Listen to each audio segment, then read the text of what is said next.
우리는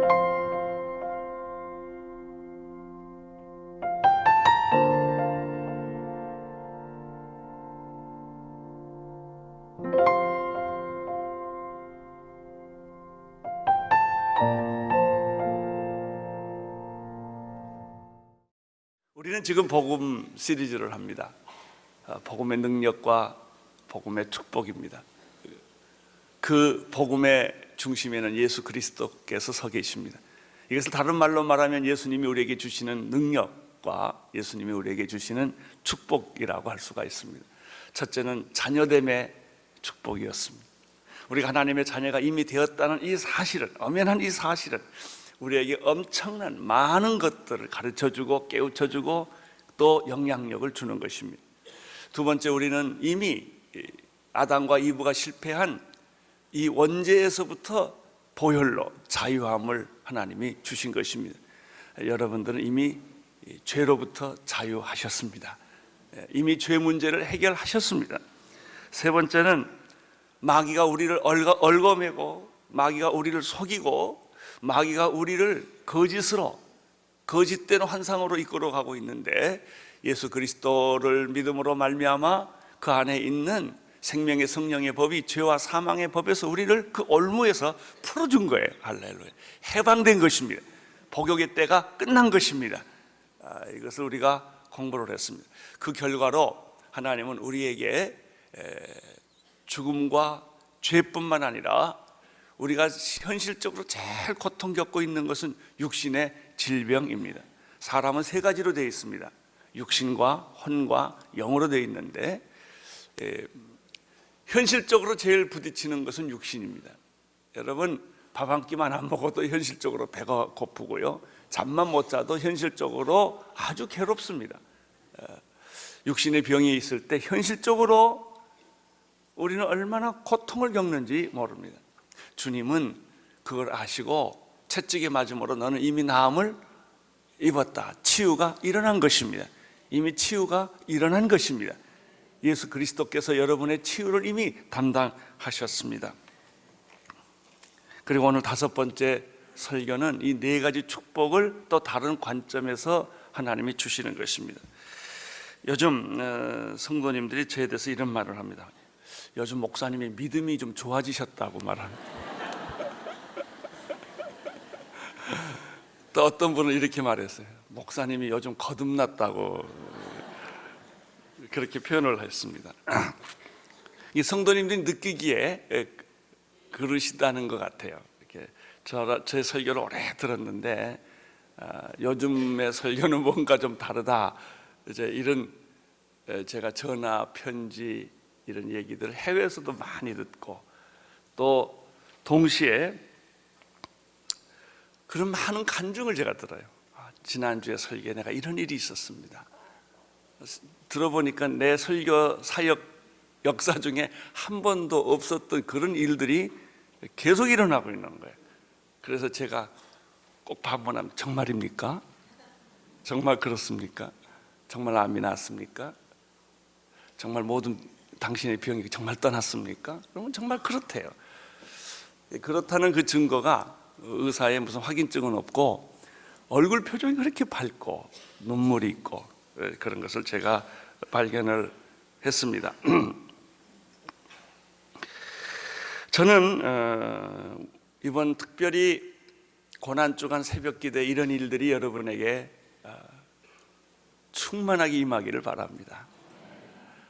좀 시간을 충분히 가지고 설명도 하고 말씀도 나누고 기도도 해서 좀 많은 그런 축복과 은혜들을 받고 싶은데 주일 설교는 제한이 되어 있어서 그렇게 많이 못했습니다만은 이번에 고난주간 새벽 기도를 통하여 그리고 계속되는 우리의 설교와 기도를 통하여 지금부터 계속해서 이런 일들이 여러분의 집안에, 여러분 개인에, 여러분의 사업에, 우리 민족 속에 이 생명의, 부활의 생명의 역사들이 일어나기를 저는 간절히 기도하고 또 기대하고 있습니다. 여러분, 어떻게 이러한 은혜 가운데 들어갈 수가 있겠습니까? 은혜는 이미 주어졌는데 어떻게 우리가 이 안에 들어갈 수 있겠습니까? 축복은 이제 오는 게 아니에요. 주어졌어요. 미래는 이미 주어졌어요. 우리가 미래를 향해 가는 게 아니고 약속된 미래가 우리에게로 오고 있는 거예요. 은혜는 주어졌습니다. 축복은 주어졌습니다. 능력도 주어졌습니다. 문제는 내가 그 은혜 안에 들어가는 거예요. 은혜 안에. 지금 우리는 은혜의 문턱에 있습니다. 오랫동안 은혜를 바라보기만 하고 있지 은혜 안에 못 들어갔어요. 마치 이것은 배고픈 사람이 맛있는 음식을 배고픈 만큼 바라보고 있는데 먹지 못하고 있는 거나 똑같은 거예요. 그러니 얼마나 답답합니까? 그 얼마나 목말라. 이것이 사슴이 시냇물을 사모하듯이라는 말이에요. 목마른 사슴이 시냇물을, 이 갈증이 있는데 이 갈증을 이게 채워줘야 되거든요. 이게 예배예요. 예배를 통해서 나는 여러분의 영적 갈증이 해결되기를 바라고요, 십자가의 보혈을 통하여 여러분이 은혜의 문 안에 들어가기를 축원하는 것입니다. 오늘 나의 설교가 여러분을 은혜 안으로 들어가게 하는, 접촉하게 하는, 그래서 그 사막에서 흐르는 샘물을 먹는 그런 축복이 오늘 이 설교 시간에도 일어나기를 축원하는 것입니다. 그럼 은혜 안에 들어가는 비결은 무엇인가? 하나밖에 없어요. 은혜 안에 들어가는 비결은 하나밖에 없어요. 그게 믿음이에요. 우리가 많은 말을 했고 많은 설교를 했고 많은 훈련을 했지만 결론은 딱 하나로 들어오더라고요. 믿음이 없어요. 믿음이 없어요. 몰라서가 아니에요. 그 수영 배우는 사람이 꼭 이런 것 같아. 그 수영 코치한테 수영을 배우고 체조를 딱 하고 물 앞에 들어가려고 이러고 있다가 아니야, 나는 좀 준비 운동이 더 필요해. 또 준비 운동하고 또 와요. 아니야, 내가 아직 들어갈지를 못해. 계속 수영장 앞에 맴도는 사람하고 똑같아. 물속으로 확 들어가시기를 축원합니다. 은혜 안으로 들어가세요. 은혜 문 앞에 있지를 마시고. 그것이 믿음이에요. 믿음. 우리는 우리 인생의 여러 가지 현실적인 문제에 부딪혔을 때 믿음이 없어요. 믿음이 없어요. 두려워해요. 주저해요. 의심해요. 뛰어들지를 못해요. 그래서 예수님께서 제자들에게 그렇게 속상했던 거예요. 어찌하여 믿음이 없느냐? 믿음이 적은 자들아, 믿음이 있을지어다. 예수님이 너무 답답해서 그런 얘기를 십자가에 못 박히고 부활하실 때까지 하십니다. 부활하실 때까지. 그러니까 제자들도 어지간해요. 그럼 교회를 나오지 말든지 믿음이 있든지 둘 중에 하나. 교회는 계속 나오면서 믿음이 없어요. 설교를 계속 들으면서도 믿음의 행동은 안 하신단 말이죠. 믿음이 있을지어다. 오늘 나는 여러분이 믿음의 결정적인 행동을 하기를 축원합니다. 그럼 그 믿음은 내 신념이 아니에요.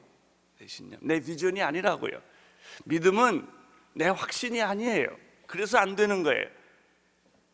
믿음은 내 지식이나 내 이성이나 내 여러 가지 체험이 아니에요. 그것은 믿음 비슷하지만 믿음이 아니기 때문에 우리가 늘 속아왔던 거예요. 우리가 속은 것 중에 하나가 뭐가 있냐면 그냥 말로 쉽게 믿습니다. 나 선포했어요. 그래요. 나 사람 만나면 목사님 나 선포했어요. 보면 안 한 거예요. 그냥 입술로 했지. 그건 백날 해봐야 소용없다니까요. 어떤 사람은 또 주문처럼 믿습니다. 그렇게 주문처럼 외워도 그건 믿는 게 아니에요. 속으로 믿어야지. 진짜 믿어야지. 믿음은 모험이에요. 도전이에요. 그 위기를 견디기가 어려운 거예요. 그래서 자꾸 위기를, 그런 그 믿음의 모험을 하려고 하면요, 창피당할 것 같고 손해볼 것 같고 굉장히 수모를 겪을 것 같고 이래서 못하는 거예요. 여러분의 믿음이 세 가지입니다. 첫째, 하나님의 말씀으로부터 오는 믿음이어야 합니다. 믿음은 내 생각이 아니라 기록된 하나님의 말씀을 내가 믿냐 안 믿냐 이거예요. 근데 우리는 어떤 말씀은 믿고 어떤 말씀은 안 믿고 골라서 믿어요. 이건 말도 안 된다. 이런 일은 일어날 수 없다. 내가 그래봬도 50년 동안 아팠는데 어떻게 말 한마디로 병 고치냐. 그렇게 내가 수술했고 약 먹었고 그랬는데 안 믿어요. 그래서 이게 안 믿어지는 거예요. 믿음은 내 생각이 아니라 하나님의 약속된 말씀을 믿는 게 믿음이에요. 두 번째, 믿음이란 뭐냐? 예수 그리스도의 십자가의 사건을 믿는 게 믿음이에요. 예수 그리스도께서 십자가에 못 박혀 돌아가실 때 피 흘리시는 그 보혈의 능력이 내 안에 들어오는 것이 믿음이에요. 세 번째, 믿음이란 뭐냐? 성령님의 기름 부으심을 경험하는 게 믿음이에요. 그 내용이 믿음이란 말이에요. 나는 여러분에게 하나님의 말씀이 믿어지는 축복이 있기를 바랍니다. 그 말씀이 죽은 말씀이 아니라 그 말씀이 자꾸 생각나기를 바랍니다. 그 약속이 때마다, 일마다, 사건마다, 시간마다 그 말씀이 생각나야 돼요. 나는 예수 그리스도의 보혈의 능력이 여러분의 영혼에 가득 충만하게 흐르기를 축원합니다. 그게 믿음이에요. 그게 이렇게 보혈이 있으면 믿음이 막 이렇게 불끈불끈 솟아나는 거예요. 여러분 안에 성령의 기름 부으심이 넘치기를 바랍니다. 아멘. 그렇게 될 때 모든 두려움과 염려와 불안이 사라집니다. 당신이 하나님의 자녀가 되었다라는 이 약속의 말씀을 믿는 순간에 모든 불안, 염려, 근심, 걱정이 사라지는 거예요. 사라지는데 두 가지가 있어요. 하나는 점진적으로 사라지는 것이 있고 하나는 순간적으로 사라지는 게 있어요. 복음은 순간적으로 사라집니다. 여러분이 예수 그리스도를 믿으면 점진적으로 예수 믿는 게 아니라 순간적으로 단번에 일회적으로 구원받습니다. 그러나 예수를 믿는 사람이 되는 것은 평생 걸려요. 그건 점진적으로 이루어져요. 이 두 가지를 구분하셔야 돼요. 여러분의 죄는 순간적으로 보혈로 없어졌어요. 그러나 여러분이 이제는 죄가 없어졌기 때문에 죄를 안 짓는 그런 성숙한 사람이 되는 것은 시간이 걸려요. 그거하고 죄가 순식간에 사라진 것하고 구분하셔야 됩니다. 죄는 순식간에 사라졌습니다. 저주는 떠났습니다. 떠났어요. 병은 치유되었습니다. 병을 아무리 고쳐줘도 계속해서 음식 조절하고 운동 안 하면 어떡할까요? 또 아프지요. 그걸 두 개를 구분하세요. 여러분의 병은 이미 치유 선포하세요. 죄는 떠났습니다. 저주도 떠났습니다. 여러분 하나님의 자녀가 되었습니다. 아멘. 할렐루야. 이 말 하는 동안에 힘이 난다니까요. 이 말을 내가 나는 하나님의 자녀다 라고 선언하는 순간에 모든 외로움, 모든 고독, 모든 불안, 고아의식 이게 다 없어지는 거예요. 그리고 내가 아들됨의 의식으로 충만하기 시작해요. 하나님은 내 아버지시다. 그러니까 두려움이 없어져요. 여러분, 두려움이 자꾸 인간적인 행동을 하게 하는 거예요. 안 믿어지니까 자꾸 이렇게도 해보고 저렇게도 인간적인 수단을 쓰는 거예요. 믿음 있는 사람은 하나님께 다 맡겨요. 내가 하려고 하지 않는단 말이죠. 나는 여러분 안에 모든 불안, 염려, 근심, 걱정이 오늘 시간에 사라지기를 바랍니다. 죄의 짐과 죄의 영향력이 사라지기를 축원합니다. 모든 저주와 억압이 사라지기를 축원합니다. 나는 여러분의 각종 질병과 상처가 회복되기를 축원합니다. 이번에 보니까 수많은 분들이 설교 도중에 또 개인 기도하는 중에 설교를 듣고 많은 간증과 기적이 있는데 제가 그 얘기를 가만히 들어보니까 결론이 딱 하나가 있더라고요.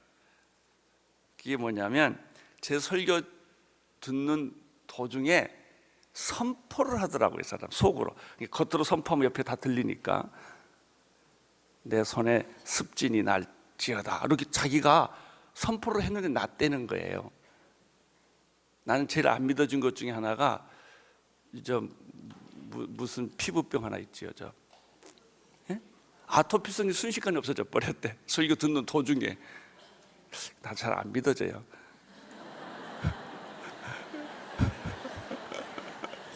아니 근데 어떻게 그랬냐고 그랬더니 선포를 했더니 없어져 버렸대요. 이야, 이 비밀을 내가 오늘 꼭 설교해야 되겠다. 왜 우리 교인들도 이 복음의 은혜는 주어졌고 능력은 주어졌는데 어떤 사람은 그걸 자기 걸 만들었단 말이죠. 여러분들도 그것이 뭐 병이든 뭐든 간에 여러분이 그 자기 걸 만들면 얼마나 좋겠습니까? 믿음의 열쇠예요. 믿음의 열쇠.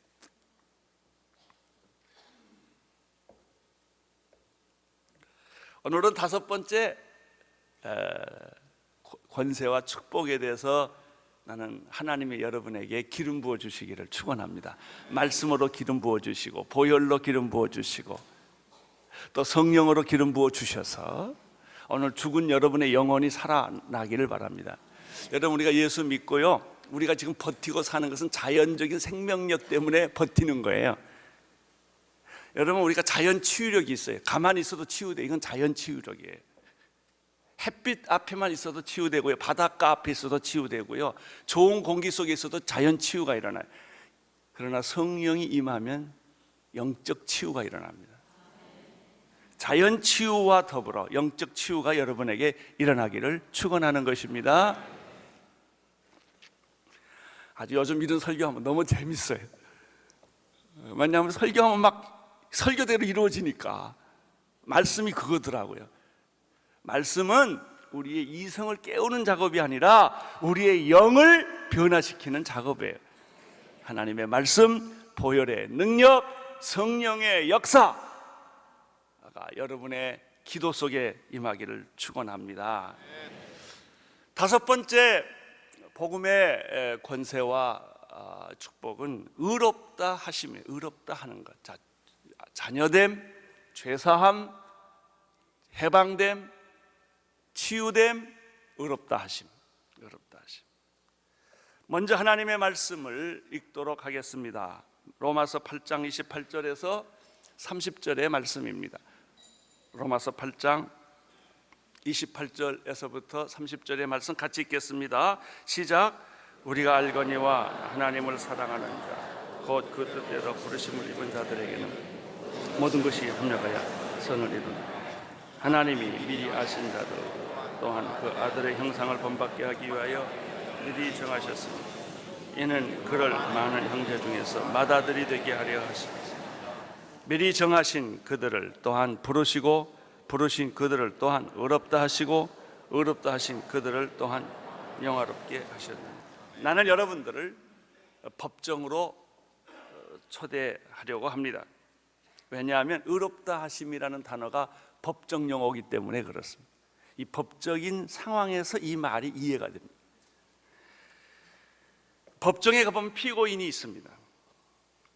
그리고 피고를 기소한 검사가 있습니다. 그리고 피고를 반면에 변호하는 변호사가 있습니다. 그리고 그 앞에는 재판장이 있습니다. 이것이 법정에서 우리가 발견할 수 있는 그림입니다.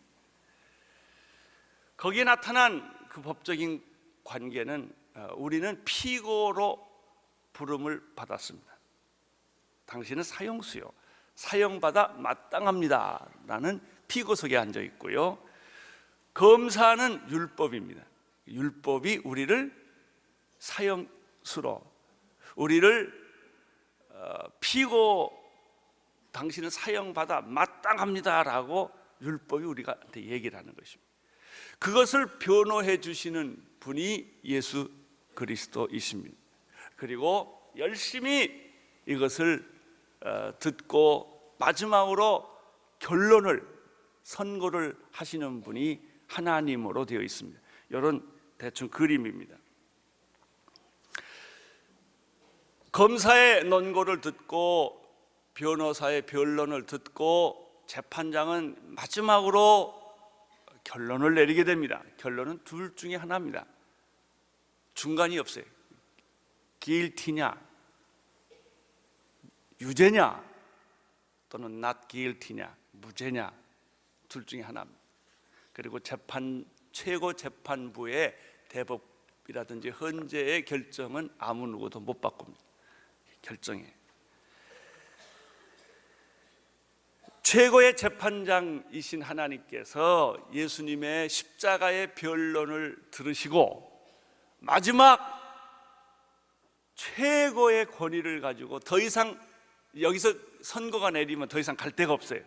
마지막 결론을 우리 온 인류에게 내려주신 것이 무엇이냐면 not guilty, 무죄다 그러는 거예요. 무죄. 이것이 의롭다 하심이라는 단어입니다. 이제 너는 어떤 여러 가지 재판에서 이런 말 저런 말 많이 있었어. 너는 과거에 어떻게 살았고 무슨 죄를 지었고 수많은 얘기가 오고 갔어요. 그리고 예수님이 그때마다 십자가의 보혈로 변론을 계속 해줬어요. 재판장의 마지막 선언은 의롭다 하심이라는 도장을 꽉 찍은 거예요. 할렐루야. 이게 의롭다 하심의 권세와 축복입니다. 최근에 우리는 헌재에서 두 가지 재미있는 결정을 경험했습니다. 이것은 우리 생애에 있을 수 없는 아주 독특한 경험이에요. 첫째는 대통령 탄핵입니다. 설왕설래 말이 많았습니다. 헌재가 마지막에 결정을 해줬습니다. 대통령 탄핵 기소는 기각이다 라고 해줬어요. 싫든 좋든 우리는 다 그 결정에 순복을 해야 되고, 대통령을 고소한 그 탄핵을 기소한 그 기소가 기각이 되는 순간부터 대통령은 그 직무를 다시 행할 수 있게 됩니다. 바로 그 시간부터. 맞죠? 그 후에 우리는 두 번째 또 기가 막힌 역사적 사건을 하나 접하게 되는데, 수도 이전 문제입니다. 수도 이전을 해야 되느냐 안 해야 되느냐 말이 많았는데, 헌재가 어떻게 결정했습니까? 수도 이전은 위헌이다 라고 마지막 결정을 해주셨어요. 그 순간부터 수도 이전은 위헌이 됐습니다. 이게 마지막 결정이에요. 마찬가지로 허물과 죄로 죽었던 우리들, 에베소서 2장 1절, 2절, 3절에 보면 우리에 대해서 이렇게 묘사하고 있어요.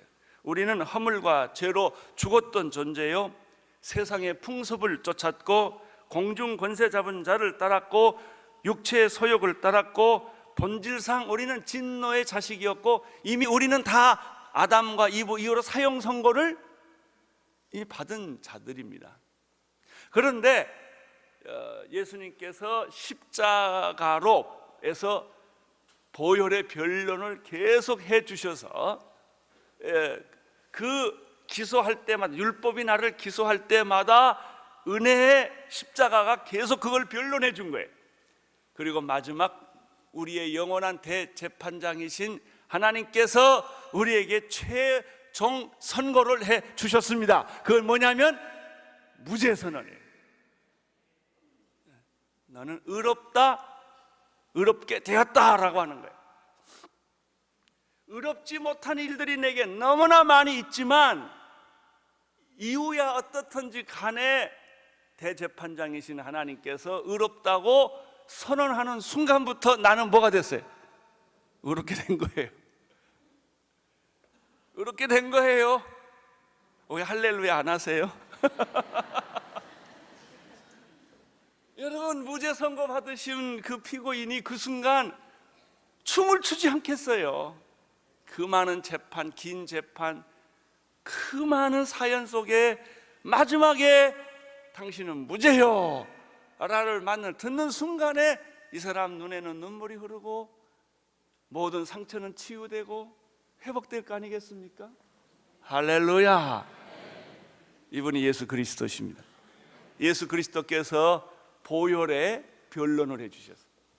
십자가의 변론을 해주셨어요. 당신의 죄가 주홍같이 붉을지라도, 당신의 죄가 진홍같이 붉을지라도 하나님은 당신의 죄를, 목보다 더 검은 죄를 눈과 같이 희게 해주셨고, 사형수로 살아가야 할 당신에게 무죄선을 해주셨고, 파렴치한 인생을 살아왔던 내 과거를 하나님은 영광스러운 새 삶으로 바꿔주셨다. 할렐루야. 그러니까 제가 오늘 설교 준비하는데 신나지 않겠습니까? 그 결과 무죄 선언, 의롭다 하심의 선언이 있고 난 이후부터 모든 결과는 달라지는 거예요. 구치소 갈 필요가 없으시고, 당신을 누가 조사할 필요도 없고, 당신을 누가 억압할 필요도 없어요. 옛날에 일제시대 때요, 해방이 됐는데 해방된 사실을 모르는 일본 순사는 의기양양, 해방이 됐는데도 그 소식을 못 들었기 때문에 계속 일본의 권력은 큰 소리를 치고 있었고, 해방이 됐는데도 불구하고 그 소식을 못 들은 한국 백성들은 그 권력에 꼼짝을 못했던 일이 있었죠. 나중에 해방이 되었습니다 라는 말을 듣는 순간에 입장은 180도 다 바꿔진 거예요. 할렐루야. 여러분의 입장은 바꿔졌습니다. 여러분의 입장은 바뀌어졌어요? 죄인에서 의인으로 바뀌어졌고, 병자에서 건강한 사람으로 바꾸어졌고, 저주는 축복으로 바꾸어진 줄로 믿으시기를 바랍니다. 그럼 뭐예요? 대답은 간단해. 바꿔줬습니다. 이렇게 말하면 돼. 바꿔줬습니다. 인생이 바뀌어졌습니다. 그렇게 말만 해도 귀신이 떠나가요. 쉽죠? 간단해. 여러분이 오늘 이 사실을, 해방이 됐다는 소식을 듣는 순간에 그것을 에이, 말도 안 돼, 해방될 리가 없어, 내가 문서를 봐야 돼, 이럴 필요가 없다니까요. 메가더나 이 사람들의 조인하는 거를 내가 봐야 된다고 말이죠. 그 필리핀의 반군이나 뭐 이런 사람들은 뭐 해방된 지 몇십 년이 됐는데도 그걸 모르고 산에 숨어 있잖아요. 모르니까. 여러분, 모르면 마귀의 밥이에요. 그냥 계속 병 속에 사셔야 돼요. 저주 속에 살아야 돼요. 어둠 속에 살아야 돼요. 태양은 떴는데도 계속 지하실에서 나오지 않는단 말이죠. 나는 오늘 여러분들에게 말하면 지하실에서 나오세요. 병에서 나오세요. 저주에서 나오십시오. 하나님은 당신에게 무죄 선언을 했습니다. 당신은 의롭다 함을 받았습니다. 그리고 이제 이 설교 듣고 나가면 기분이 그렇게 좋은 거예요. 달라 이게요. 무죄 선언을 받고 버스 탄 사람하고요, 그 선언 안 받고 탄 사람하고는 인생이 다르다니까요. 할렐루야. 오늘 얘기가 그것입니다. 28절을 한번 다시 보시겠습니다. 시작. 하나님을 사랑하는 자, 곧 그 뜻대로 부르심을 입은 자들에게는 모든 것이 협력하여 선을 이룬다. 의롭다 하심의 근거는 무엇입니까? 하나님의 절대적인 사랑과 은혜예요. 하나님을 사랑하는 자, 곧 그 뜻대로 부르심을 입은 자들에게 이게 적용이 됩니다.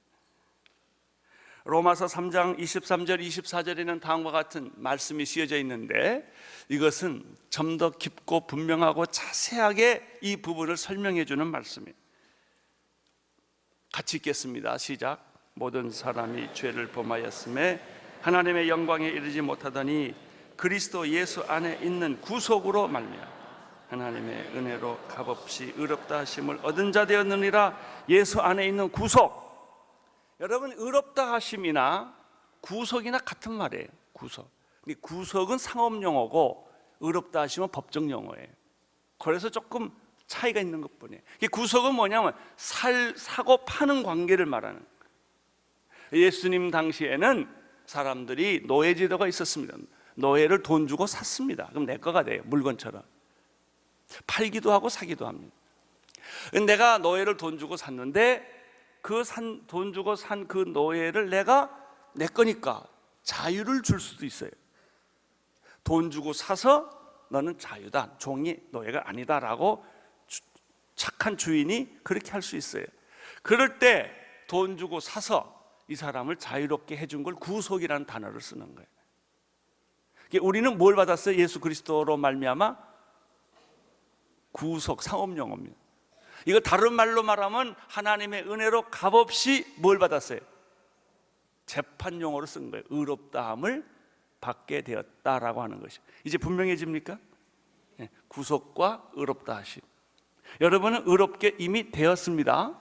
법적인 근거가 있습니다.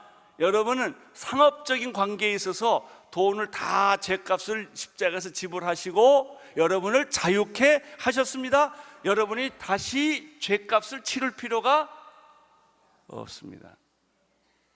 죄값을 치르겠다고 떠드는 사람은 예수님을 모욕하는 사람. 죄값 치렀습니다. 할렐루야. 당신에게는 무죄 선언이 이루어졌습니다. 할렐루야. 이 말만 계속하는 거예요. 예수님이 십자가 내 죄값을 치루었다. 내 죄는 병값을 치루었다. 저주의 값을 치루었다라고 말하는 순간에 저주가 사라져 버리는 거예요. 병이 사라지는 거예요. 모든 죄가 사라지는 거예요. 할렐루야. 여러분은 의롭다 하심을 이미 선고받았습니다. 따라서 여러분이 하도 피고 생활 오래 해가지고 피고 의식이 있어요. 항상 그 의식이 사라지기를 축원합니다. 그건 잘못된 문화예요. 여러분이 죄인으로서 살아가는 것은 과거예요. 지금은 의인으로 살아가는 것입니다. 하나님의 자녀로 살아가는 것입니다. 고아로 살지 마십시오. 당신은 하나님의 자녀가 이미 되었습니다. 그러니까 그 생각을 한참 하고 있으면 갑자기 내가 고귀해. 그렇죠? 당신은 뭐 받기 위하여? 그 말이 그냥 가슴이 찡하고 와요. 맞아, 내가 사랑받기 위해 태어났지. 언제부터? 태초부터 시작된 그 사랑.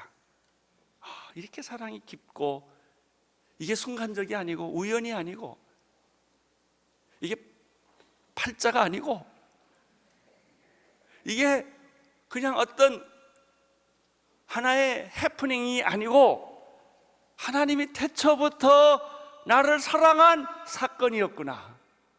이게 이렇게 느껴진다니까요. 그리고 기절하잖아요. 너무 놀래가지고. 그리고 내 얼굴이 환하게 피어나기 시작하는. 와, 내가 이렇게 사랑스럽다니. 내가 이렇게 귀한 존재란. 내가 이렇게 정말 신비스러운 인생이라니. 이런 사람 자살할 생각할까요? 신경질 낼까요? 안 내. 말을 함부로 할까요? 여러분 왜 말 함부로 하지 않으세요? 이판사판이다 이거예요. 그러니까 말을 막 함부로 해. 자기 격이 안 맞는 막 말을 하고 신경질 내고 성깔 부리고, 이게 다 자포자기에서부터 오는 거예요. 이판사판이다 그냥. 그래서 자기를 천박하게 만드는 거예요. 천하게. 나는 여러분의 말이 고귀해지기를 바라고 눈동자 곱게 뜨고 다니시기를 바랍니다. 좀 의젓하게 사세요. 의젓하게. 승리자로 사십시오. 승리자로. 여러분 축복받은 자로서, 하나님의 자녀로서의 그 위엄과 품위와 그 인격과 그 삶이 여러분에게 있게 되기를 축원합니다. 아유, 그래도 설교를 반밖에 못했어요.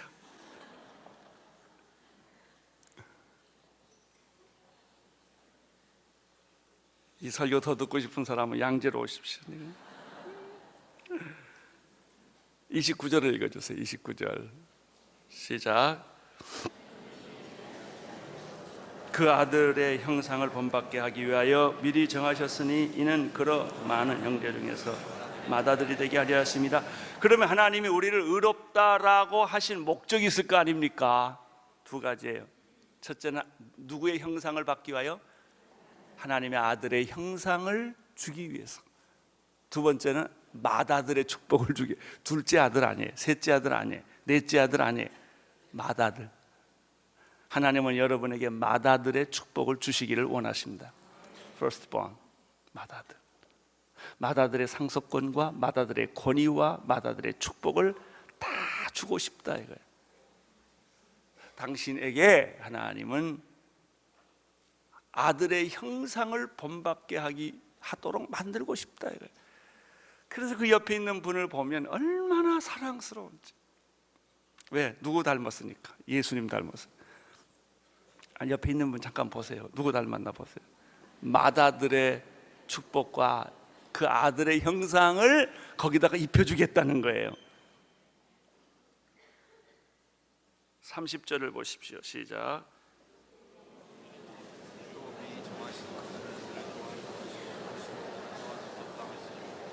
의롭다 하신 그들을 또한 영화롭게 하시는. 그렇다면 의롭다 하심의 과정, 단계는 무엇인가?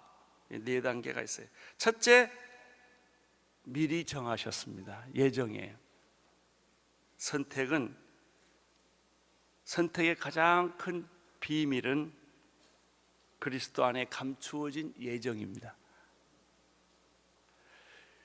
삼위일체가 논리적으로 증명하기 어렵듯이 예정도 논리적으로 증명하기가 어렵습니다. 그러나 신비스러운 진리입니다. 하나님이 나를 택했다는 것은. 그 많은 여자 중에 하필이면 우리 엄마가, 그 많은 남자 중에 하필이면 우리 아빠가, 내 아버지가 둘이 만나서 그 많이 아기 날 확률이 있었음에도 불구하고 왜 내가 걸렸을까? 예? 그 수많은 정자가 있었는데 왜 내가 걸렸을까? 신비스러운 거예요. 왜 나는 여자로 태어나지 않고 남자로 태어났을까? 나는 왜 과거에 태어나지 않고 현재에 있고 미래에 태어나지 않고 현재에 있는 것일까? 역사예요. 신비스러운 것인데 이것은 설명할 길이 없어요. 신비는 그냥 받아들여야 돼요. 신비스럽게. 꽃 한 송이를, 신비를 그냥 받아들이고 시를 써야 돼요. 그걸 가지고 분석하면, 눈물을 분석하면 안 돼요. 거기에 H2에다 HCl 좀 붙어가지고 뭐 있다 이렇게 말하면 안 돼. 그 눈물에 대한 가장 반역적인 해석이에요.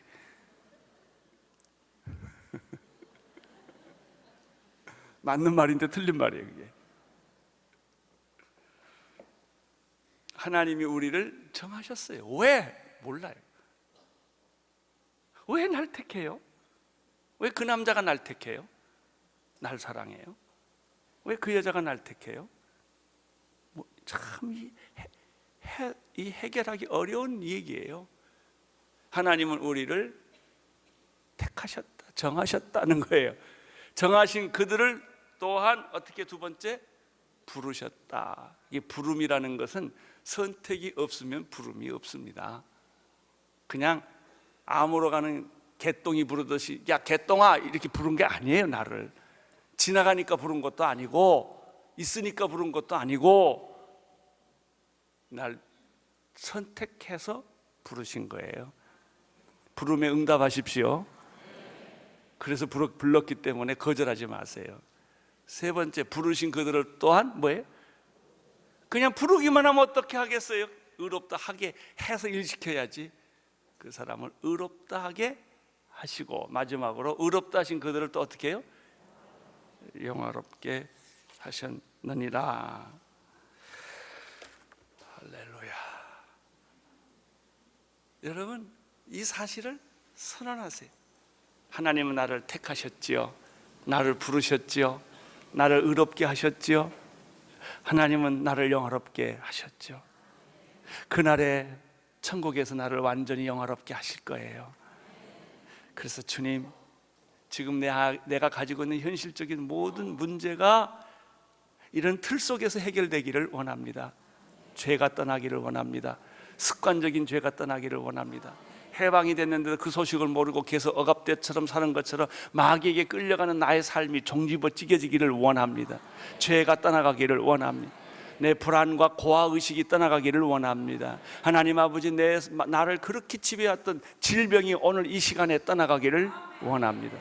모든 병들은 묶임을 받을지어다, 떠날지어다.